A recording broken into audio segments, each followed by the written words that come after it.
Hey everyone, this is Blackjack Hacker here and welcome to a brand new video. So today I'm going to talk about the KO card counting system, also known as the knockout card counting system.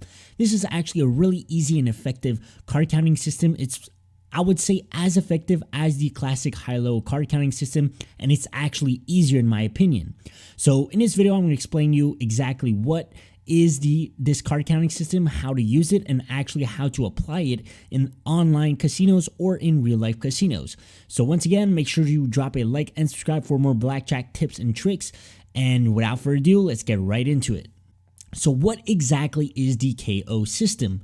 It is actually an easy card counting system that allows players to gain an edge over the casino by assigning a +1, -1, or 0 value to each card that is dealt. So as you can see, it's pretty similar to the high-low. You assign a value depending on a card that is dealt on the shoe. But the difference with this strategy is that you only need to keep track of the running count, okay? You do not have to figure out the true count, so there's no need for complicated math. You see, when you use a card counting system like the high-low, to gain the edge, you need to calculate the true count, okay? But with this strategy, you don't need to do that. You only focus on your running count. And what's good about this is because a lot of people have difficulties with the true count, because a lot of people sometimes can't predict how many decks are left in the shoe. And, you know, some people just find it too hard to add that extra step and find a true count.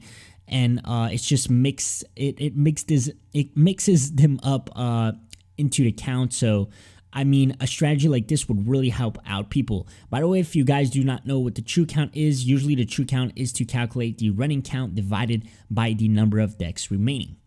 So how do you actually use the KO system? It's actually really simple. You assign a +1 value to all the low cards dealt.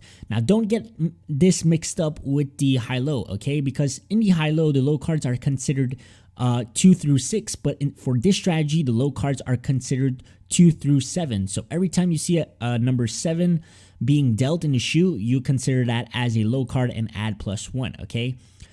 You assign a 0 value to all the neutral cards. So for this system, the neutral cards are considered 8 and 9, and you assign a -1 value to all the high cards such as 10, Jack, Queen, King, and Ace.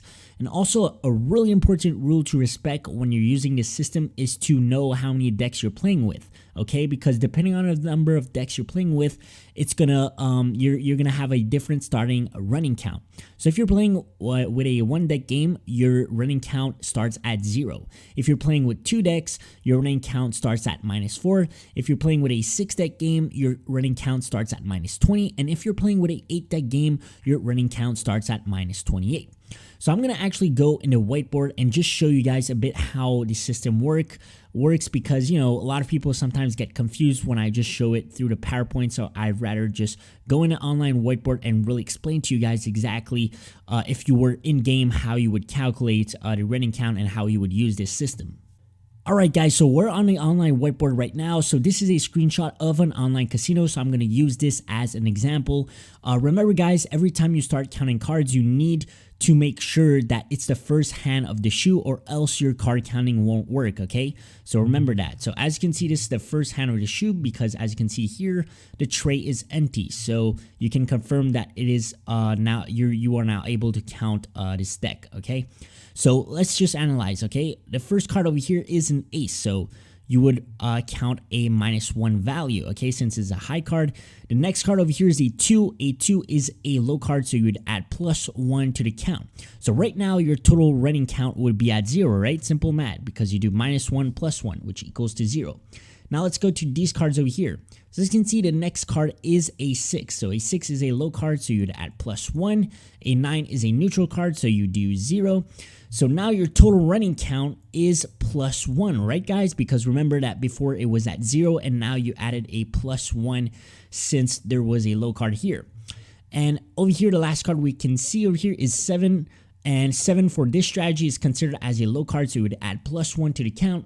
So your total running count for these first 5 cards would be +2, right guys? But remember that in online casinos, usually they start with 8 decks. So as you can see, there's still it's around 8 decks over here. So what you remember, the rule I said is that if you're playing with a 8-deck shoe, your running count starts at -28. So that means right now your actual running count would be -28 plus 2, right? And minus 28 plus 2, simple math, your running count would be at minus 26 right now, okay? And basically, as you can see, it's way far from being profitable, okay? But remember that most card counting strategies, you usually need to go at least around half of the shoe to start getting profitable bets. And yeah, okay, so this is the same principle for any card counting strategy. In the first few hands, you're never probably gonna get a profitable bet, but you're gonna see as you go on in the shoe, you're gonna start getting some profitable bets that you can make. Okay, guys, so let's go back to the PowerPoint. Okay, so now we're going to talk about bet spreads for this system. Remember that bet spreads are the only way to make your game profitable because you're betting more when you have an advantage and you're betting the minimal when you don't have the advantage, and that's how you're able to make loads of profits because you're betting big when you know you have more chances to win, and you're betting really small when you know you have more chances to lose. And so the betting spreads for 1 and 2 deck games with this system is that you should bet 1 unit at a running count of 0 or less. You should bet 2 units at a running count of +1. You should bet 3 units at a running count of +2. You should bet 4 units at a running count of +3. You should bet 5 units at a running count of +4. And you should bet 6 units at a running count of +5 or better. So basically a unit, guys, is pretty much your base bet. So for example, if your base bet was $10, well, you would bet $10 at a running count of 0 or less, and you would bet, for example, $60 at a running count of +5 or better in a 1 or 2 deck game. Now, betting spreads for this system for the 6 and 8 deck games, it's a bit different. So you should bet 1 unit at a running count of 0 or less. You should bet 2 units at a running count of +1. You should bet 4 units at a running count of +2. You should bet 8 units at a running count of +3. You should bet 10 units at a running count of +4. And you should bet 12 units at a running count of +5 or better. So this is the strategy, guys. You can apply it either online or in real life. It works perfectly, and in my opinion, I just find it easier just because the fact that you don't need to calculate the true count. Okay, so this is beginner friendly. It's really easy to learn. You can practice a bit at home with one deck and try to count the cards really fast, and then you can apply it either in online casinos or in real life casinos. And this strategy, like I said at the beginning of the video, it's as effective as the high-low, so you can really see some nice profits with this strategy as well. So hopefully you guys enjoyed it. Make sure to like and subscribe once again because I have plenty of more blackjack tips and tricks to give to you guys, because my goal is to help you guys win money instead of losing money when you're going to the casino. So hopefully you enjoyed, and see you next one, guys. Bye-bye.